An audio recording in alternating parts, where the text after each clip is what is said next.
오늘은 다원주의 시대라는 제목으로 말씀을 드리겠습니다.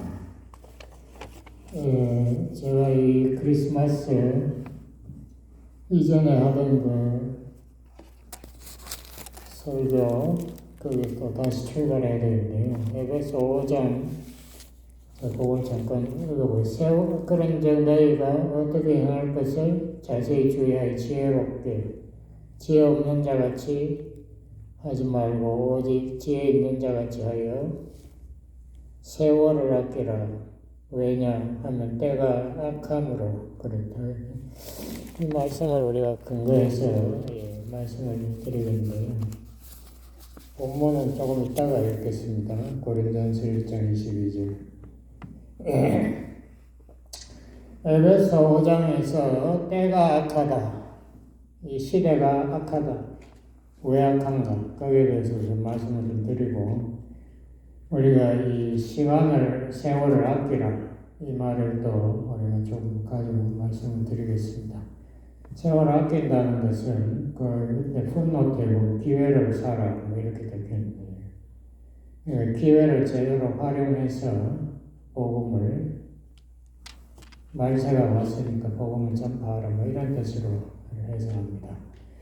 그럼 지금 시대가 왜 악한가? 그것부터 우선 조금 말씀드리면요. 우리가 서양 문화의 이 역사를 우리가 생각을 하지 않을 수 없습니다. 동양은 뭐 크게 변화가 없었는데 유교와 불교가 지배했는데, 서양은 많은 변화가 있었어요. 13세기, 12세기 때부터 유럽은 르네상스, 문예부흥이라는 시대가 왔습니다. 이것을 우리말로 번역하면은 이제는 중세 시대의 하나님 중심의 시대가 아니고 이제는 인간 위주의 인간이 주인공, 인본주의 시대가 왔다.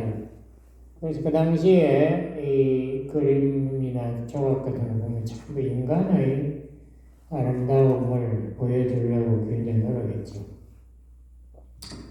그래서 과학도 이제 처음 발전하기 시작해서 천동설을 부인하고 지구가 우주의 중심이 아니고 지구가 오히려 태양을 돌고 있다는 지동설, 코페르니쿠스의 이야기가 나오고, 그 100년 후에 종교개혁에서도 루터가 나와가지고 중세기의 그 모든 성경 해석은 교황이 해야 된다. 교황 무엇을, 교황의 해석에는 잘못이 실수가 있을 수 없다. 뭐 이런 식으로 주장했는데, 루터가 나와가지고 누구든지 믿음을 가지고 성령의 도움으로 성경을 해석할 수 있다라고 주장하기 시작하고, 교황의 실책, 대표적인 것이 베드로 사원을 다시 세우려고 돈이 없으니까 면죄부를 팔았습니다. 면죄부를 사면 조상들이 연옥에서 전당으로 옮겨진다. 이런 엉뚱한 주장을 한 것을 루터가 부인하기 시작했죠.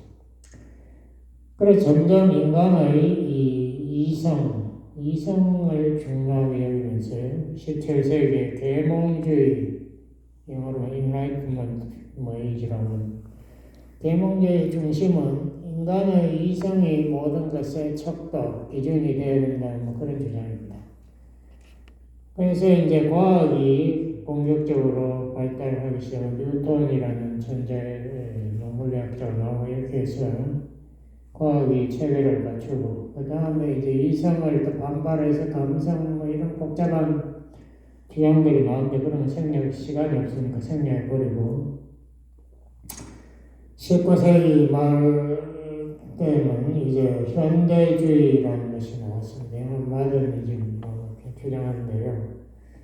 이 전통적인 그 이성 중심의 이론이 아주 그때 모든 인간의 사고방식이나 철학을 과학을 주장했어요. 그래서 이제 사람들이 이성에 기반한 모든 자기네들의 그 재주랄까, 스킬, 이런 것을 사람들이 과시하기 시작하면서 막 창조적인 예술, 초현대파, 인상도 온갖 그런 미술에서 실험 작품들이 나오기 시작하고, 이제는 옛날 사람들은 이 사진 찍듯이 그림을 그렸잖아요. 세상을 그대로 복사만 잘하면 아주 훌륭하다 이렇게 했는데, 그렇게 이제 버리고 개인의 그 생각, 그 느낌, 주관적인 그 impression, 감각, 뭐 이런 것을 강조하기 시작하기 시작하면서 이제 현대주의라는 것이 등장했는데요. 한국은 이게 아주 늦게 들었죠. 왜냐하면 일제시대 우리는 문화적으로 아무런 뭐 발전이 없었으니까. 한국은 이제 70년대 후반에 세운 그 세종문화회관 뭐 이런 거 보면은 아주 이렇게 전통적인 옛날 그 유럽 건축 양식의 뭐 아주 대표적인 그래서 아주 화려하게 공면장을 세우고 그 이제 한국의 산업혁명이랄까 뭐 그런 것을 이렇게 보여주려고 했죠. 근데 20세기 뭐 그건 한국 사회이고 유럽은 이제 20세기 초반에 세계 대전이 2번이나 있었습니다. 그래서 많은 사람이 싸우고 죽고 과학 인간 이성이 만든 이 과학이 무기를 개발에 엄청나게 쓰여가지고 사람들이 엄청나게 죽었죠. 그리고 공장을 많이 지어가지고 물건들을 싸게 대량으로 생산해가지고 그것을 가난한 나라들을 착취하는 데 대량으로 썼습니다. 그래서 유럽 나라들이 아프리카나 아시아에 와가지고 남미도 식민 정책, 콜로니얼리즘 정책을 대량으로 했죠. 그러다가 저희끼리 이제 세계 대전을 서로 싸우고 이렇게 한 데 대해서 이제 사람들이 이성주의라는 것이 이외에 사람에게 도움되지 않는다는 것을 깨달았어요. 인간이 처음에는 불을 발견했을 때는 이것이 고기를 빨리 요리하고 빨리 소화시키는 데 도움된다 이렇게 해서 참 좋아했는데 나중에 보니까 불이 오히려 잘못 다루면은 집을 다 태우고 숲을 다 태우고 뭐 엄청나게 해로운 것이다 하는 것도 깨달으면서 이성이라는 것이 우리가 신뢰할 수 없다. 반이성주의 이러한 것이 이제 문화에서 이제 주장하기 시작하면서 소위 말 후현대주의, 포스트 모더니즘이라는 새로운 철학이 유럽을 휩쓸었습니다. 유럽과 미국도 그렇죠. 그러므로 기존적인 종교, 도덕 이런 가르침을 다 부인하고 그것이 우리에게 도움되는 게 아니고 그런 기존적인 종교 그건 다 교권 신부나 교황들의 권력 도움되는 교리지 그게 우리 인간들에게 도움되지 않는다. 이런 그런 모든 또 경제, 정치 이런 것들이 다 착취용으로 쓰인다. 공장을 통해서 사람들이 많이 싸구려 노동을 제공해서 부자들을 도와주고 뭐 이렇게 했죠. 그렇게 함으로써 이 반문화운동이 이 20세기 후반에 크게 일어났죠. 영어로는 카운터 컬처. 이 전통적인 문화가 아주 악질적인 문화다. 전통을 부인하고 권위를 부인하고 히피, 반전, 자꾸 식민정책 그만하라 성해방 이런 해방신앙 이런 것들이 막 나왔습니다. 그 동안에 그러면 기독교는 어떤 변화가 있었는가? 기독교는 인간의 이성을 강조하기 시작하면서 이 이성을 가지고 성경을 보는 영어로 뭐라고 하냐면 칼럼 난도질한다는 한국말 있잖아요. 난도질을 하기 시작했어요. 이 성경에서 보면 이성적으로 맞지 않는 거 다 잘라내죠. 그래서 이 비평학이라 그래서 두 가지 비평학 저등 비평, lower criticism은 성경 원본이 없다. 원본이 없는데 이 사본들이 또 조금씩 다 틀린다. 그럼 어떤 사본이 진짜냐? 그거 따지는 게 저등 비평. 거기에 한 걸음 더 나아가가지고 성경이 뭐 하나님 말씀 아니고 성경 인간들이 옛날에 뭐 그런 역사나 옛날에 뭐 이야기 이런 거 기초로 해서 뭐 홍수가 뭐 그렇게 지구를 덮는 건 없었다 뭐 이런 식으로 고등 비평이라 그게 나와가지고 인간의 작품이니까 여기에는 수많은 우리가 생각하기에 옳지 않은 비과학적, 비이성적인 내용이 있다. 이렇게 해서 이 성경 비평학이 꽃을 피웠죠. 그래서 거기에 나온 게 소위 말하는 자유신학, 리버럴리즘. 성경은 그마저 인간 작품이고 거기에서 기적 같은 거 다 빼라. 이 이성에 맞지 않는다. 그 예수가 하나님 아들이라는 것도 다 조작된 거고 예수는 결국 우리의 윤리 도덕의 모범 정도지 그 사람이 무슨 하나님의 아들이니 뭐 메시아니 이건 말이 안 된다 뭐 이런 식으로 자유신학은 이제 기독교의 이 기초를 이렇게 흔들었습니다. 그리고 예배 자체에서도 설교를 이제 짧게 하고 거기에서 이제 음악이나 천주교 미사 거기서 말하는 게 전부 라틴어로 하니까 평신도는 아무도 못 알아들어요. 그런 것을 통해서 성령이 임한다고 체험을 강조하고 거기에서 신비 뭐 이런 걸 강조하기 시작해요. 여기에 반발해가지고 기독교는 이 근본주의라는 것이 나왔습니다. 근본주의 영어로 fundamentalism이라고 해서 이 성경이 인간의 작품이 아니고 하나님의 계시다. 그리고 성경 무엇을 하는 성령의 감동으로 쓴 책임으로 오류가 없다. 그리고 그리스도는 인간들을 이 죄와 사탄에서 아무도 이길 수 없는데 전부 종인데 예수님이 하나님의 아들로 오시기 때문에 사탄과 죄의 능력을 십자가에서 승리하고 우리 인간에게 참 구원을 주시는 구세주다. 뭐 이런 식으로 근본주의가 나와서 성경의 본래의 그 가르침을 회복시키려고 했습니다. 근데 이 근본주의가 나오니까 완전히 신학교에서도 두 갈래로 갈라집니다. 자유신학자와 이 근본주의자. 이 두 개가 싸우고 신학교가 두 개로 갈라지는 부분이 너무 많아요. 그래서 거기에 또 반발해가지고 중도파가 나왔습니다. 중도파라는 게 복음주의, 영어로 이벤젤리컬. 이 사람들은 이벤젤, 그 복음만 전파하는 것을 사명으로 하고 우리는 복음 전파를 위해서 성경에 오류가 있다 없다 이거는 그렇게 관심을 안 가지겠다는 이런 중간. 그리고 우리는 자유신학자와 근본주의자 양쪽과 다 대화하겠다.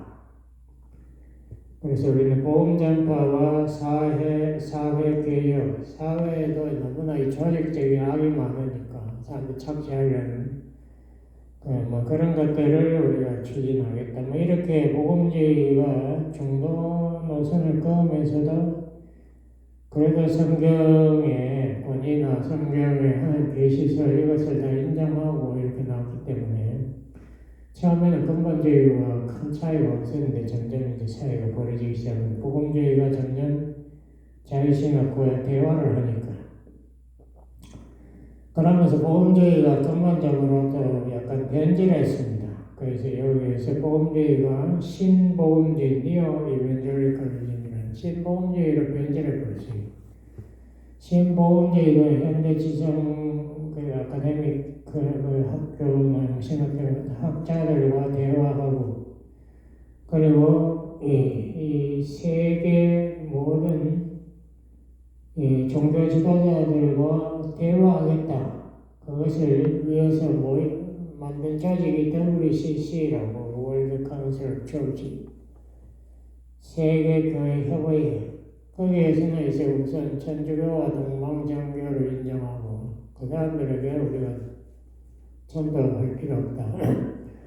그리고 나머지 종교들, 뭐 힌두교나 이번에 불교 이런 사람들과도 이제 처치를 중에서 같이 대화하는 뭐 이런 WCC 모임을 만들었어요.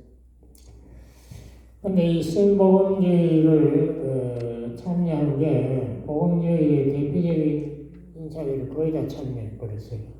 대표적인 빌리 그라임이라든가 제리 포월, 도덕주의 각 부르짖었잖아요. 칼 헨리라는 뭐 유명한 이 성경 신학者, 그리고 플러 신학교.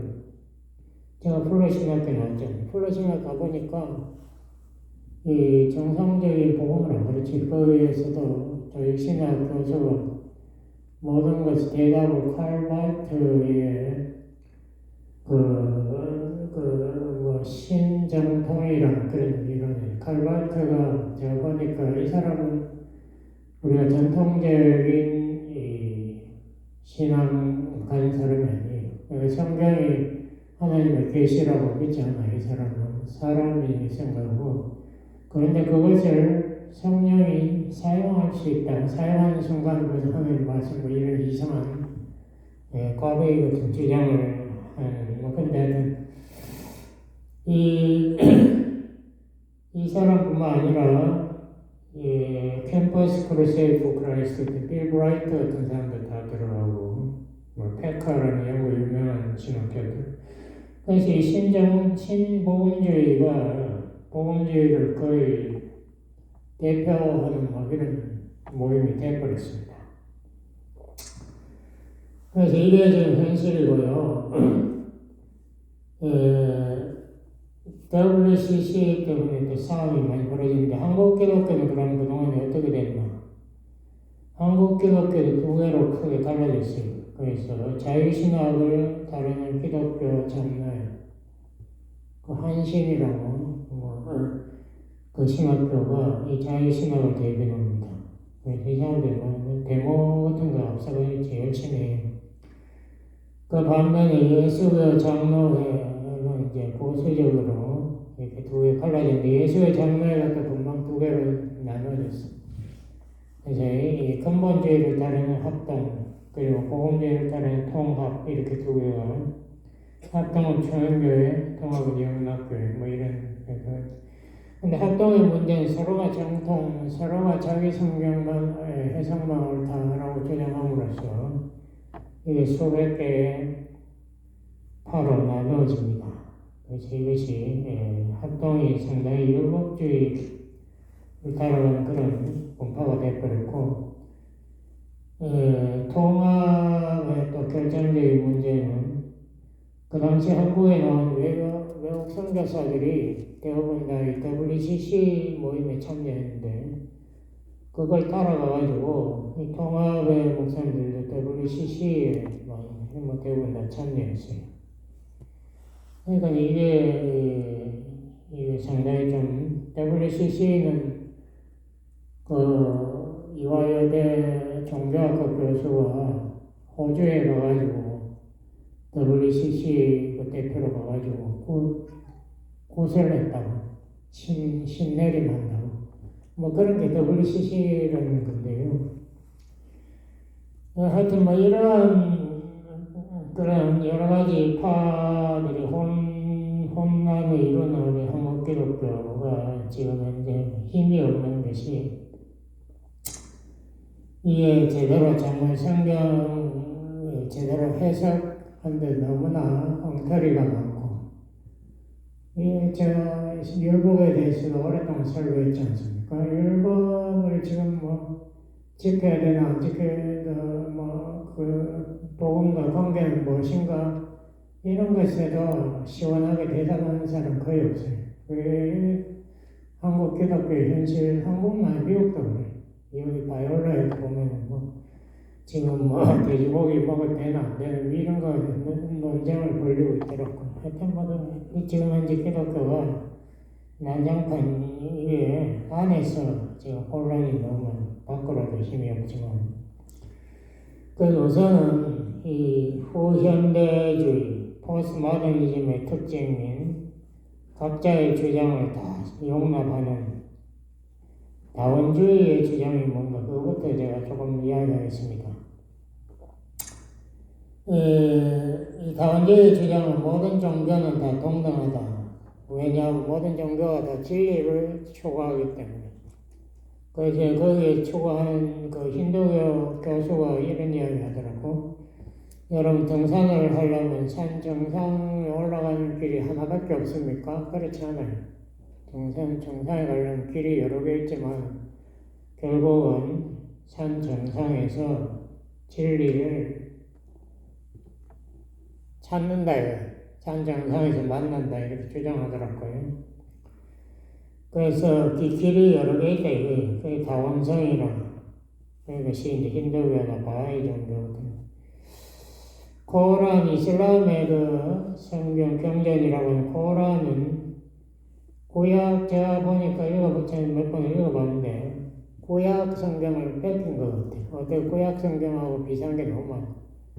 하나님이 6일 동안에 말씀으로 창조하고 세계를, 우주를 창조했다든가 구약의 선지자들 이름이 줄줄이 나와요. 거기에서 아브라함이 어쩌고 모세가 어쩌고 엘리야가 어쨌다 해서. 근데 거기 예수의 이야기도 나오는데 예수가 동정녀 탄생 죄가 없다 이런 것까지도 이야기하고 그러면서 예수는 선지자다 이렇게 주장합니다. 예수님이 성육신 하나님의 아들인데 인간의 몸을 얻다 이거 부인하고 거기 중요하게 부인하는 게 몇 가지 있어요. 예수님이 죽지 않았다는 십자가에는 가룟 유다가 대신 처형당했고 예수님 죽지 않았으니까 부활할 필요도 없잖아요. 부활도 안 했고 예수님 그냥 승천했다 이렇게 딱 가르쳤습니다. 근데 그 이슬람 처음에 이 마호멧이 자란 데가 유대인의 마을이래요. 그래서 이 사람이 구약 이야기를 많이 들어가지고 이슬람의 코란이나 이슬람 자체의 종교 체계가 구약의 율법과 체계가 굉장히 비슷해요. 그러니까 정확하게 눈에는 이해는 이입니다.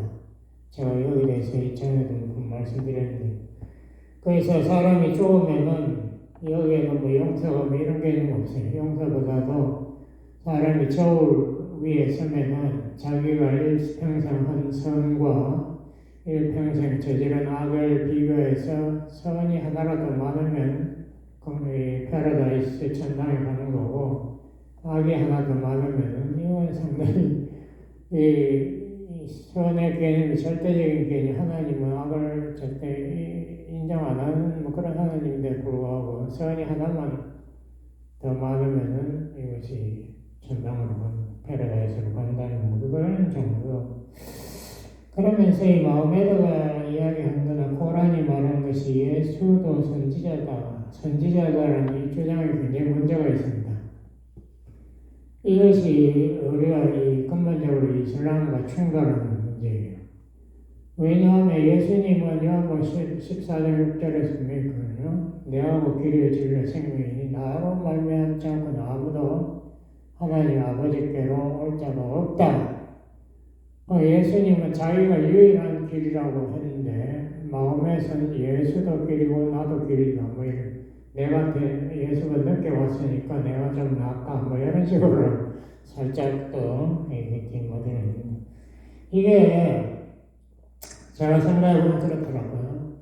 산 밑에 있는 인간들이 산을 정상을 향해서 가려고 할 때는 혼란스럽지 않으면 안 보이니까 산에 구름이 끼고 그러니까 길이 여러 개 있는 것 같고 다 진리를 추구하는 것처럼 보이지만 문제는 산 위에서 봤을 때 산 정상에서 봤을 때에는 어느 길이 최선의 길이고 어느 길이 엉터리다 이것을 구분하실 때 다시 말하면 예수님은 처음부터 그러시 나는 요한복음 거기 1장이나 3장이나 나 하늘에서 내려왔다. 예수님은 이 산 밑에서 쳐다보는 사람이 아니에요. 그러니까 예수님의 진리에 대한 평가와 마호메드의 진리에 대한 평가가 완전히 다르다 이거죠. 그것을 우리가 이해해야 합니다. 그래서 예수님은 하늘에서 오신 분이기 때문에 하나님의 아들. 그러니까 예수님은 하나님을 항상 자기 아버지라고 이 세상 밑에 있는 인간들은 하나님을 아버지라고 옛날 부르지 않았어요. 구약시대에 못 불러요. 완전히 차이가 있죠. 그러므로 이 세상 종교들은 이 하나님에 대한 이해가 매우 부족합니다.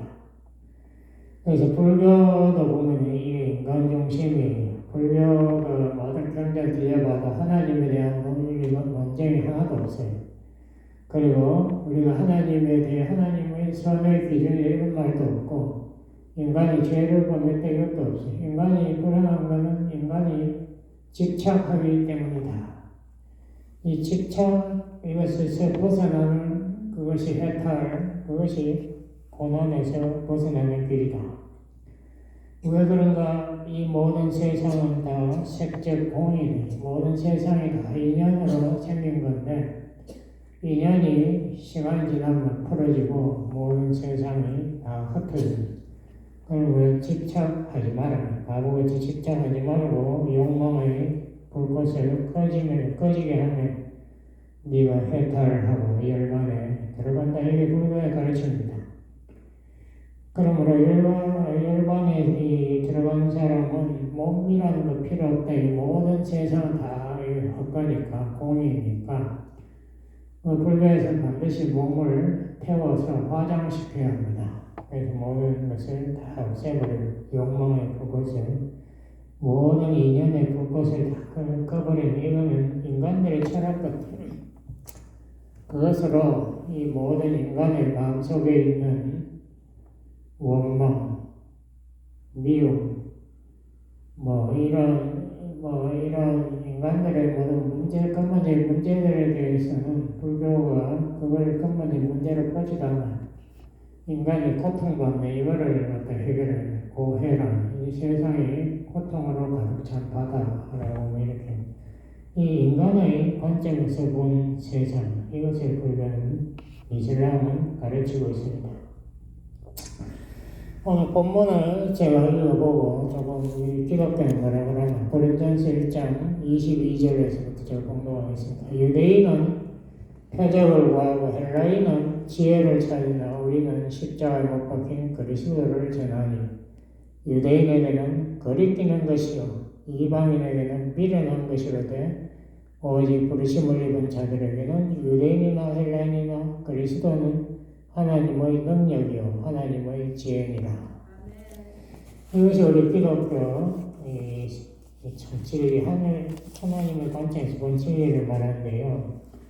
유대인들이 십자가에 죽은 예수를 왜 거리끼는가?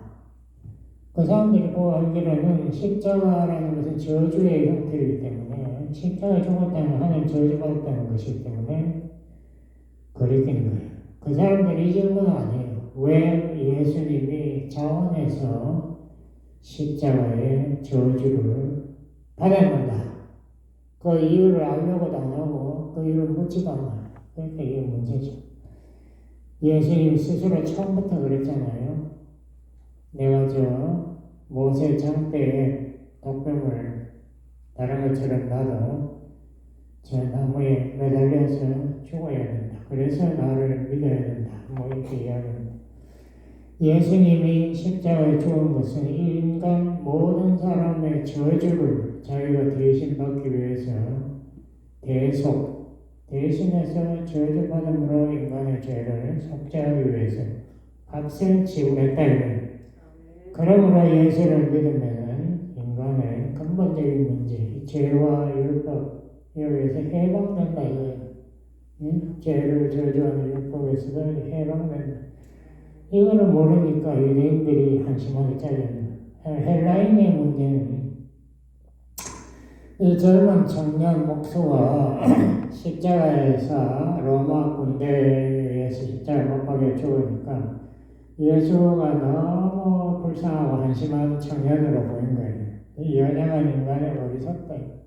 세계를 점령하고 다스리는 로마에 대항해서 자기의 청춘도 피워보지도 못하고 십자가에 죽은 저 어리석은 예수 이것을 여기에서 바보다라고 로마 이방인들은 예수를 말하고 있다. 그럼 우리가 로마인들에게 이 질문을 또 던집니다. 왜 예수님은 연약한 인간으로 오셔서 십자가의 죽음을 자원했나? 사도 바울은 여기에 대해서 빌립보서 2장 6절에 대답합니다. 예수님은 자기를 비어 영어로 empty. 그러니까 인간의 지위, 또 하나님의 지위, 이 모든 하나님의 거룩한 영광, 이 모든 것을 다 포기하고 내려놓고 인간을 섬기려고 왔다 이거예요. 그러면 이방인들은 이 질문에 예수가 왜 그러는가? 그 이유를 좀 알고 예수를 바보라고 이제 고욕을 하지 말지. 이유는 몰라요. 그냥 질문 안 하는 거. 예수님이 돌아가시기 직전에, 잡히기 직전에 하신 말씀이 있죠. 칼로 사람을 전부 칼을 든 자는 칼로 망한다. 인간을 변화시키는데 칼이 인간을 변화시키는 아무 역할을 못한다는 것을 가르쳐 줬습니다. 지금도 푸틴이 우크라이나 아주 어렵게 보고 군대를 자기가 몇십만 원 보내가지고 우크라이나를 한 며칠 만에 다 정복할 거를 생각했는데 그걸 오히려 우크라이나 사람들이 더 소련군을 더 많이 죽이고 있지 않습니까? 인간을 변화시키는 것은 힘이 아니다.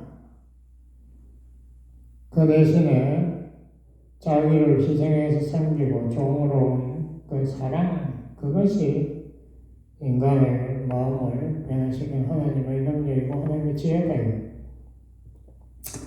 자, 이 말을 여러 번 했죠. 어떤 사람 꿈에도 봤다. 이 팔을 못 굽히는 사람들은 서로 먹으려고 하는 거기가 지옥이고 다른 사람을 서로 먹여주는 섬기는 거가 천당이다. 이 예수님의 생각은 우리 인간의 사고의 생각하고 정반대입니다. 제가 책까지 훌륭한 책을 읽었는데요. Upside Down Kingdom. 거꾸로 된 하나님의 나라. 이게 도널드 크레이비라는 사람이 있었는데요. 인간 세상이 정말 천국으로 변하려면 인간의 생각이 180도로 바꿔져야 됩니다. 그걸 가르치는 게 바로 산상수훈입니다. 예수님이 그렇지 않습니까? 오른밤을 치면 달라들지 말고 왼밤을 대라. 내가 모독받았다고 그 사람 저주하지 말고 내가 그 사람을 사랑으로 감싸줄 때 그 사람의 마음이 변할 새 사람이 된다 이거예요. 내가 그 사람을 아무리 벌을 하고 욕을 하고 발광을 해봐야 그 사람 변하지 않아요. 그 사람도 강해지는 거죠. 응? 우리 인간이 변하는 것이 사랑입니다. 이것이야말로 인간을 죄의 능력에서 참으로 해방시키고 인간에게 참 안식을 가르치는 것이다 라고 예수님은 우리에게 말씀하시고 또 자기 생명을 십자가에 속죄 제물로 바침으로써 우리에게 보여주셨습니다. 우리 기독교의 힘은 바로 십자가예요. 이것을 이방인이나 유대인들이 전혀 깨닫지 못했다는 것. 이것이 우리가 다원주의에 대한 우리 기독교의 대답입니다. 기도하시겠습니다. 하나님 아버지 감사합니다. 우리 예수님이야말로 참으로 하늘나라에 이 사람을 살리는 그 구원의 원리를 우리에게 보여주시고 실천하신 분. 이 예수님을 이 어두운 세상, 혼란한 세상에 우리가 증거하여 하나님께 영광 돌리기 바랍니다. 예수님 도와주세요. 예수님 이름으로 기도드렸습니다. 아멘.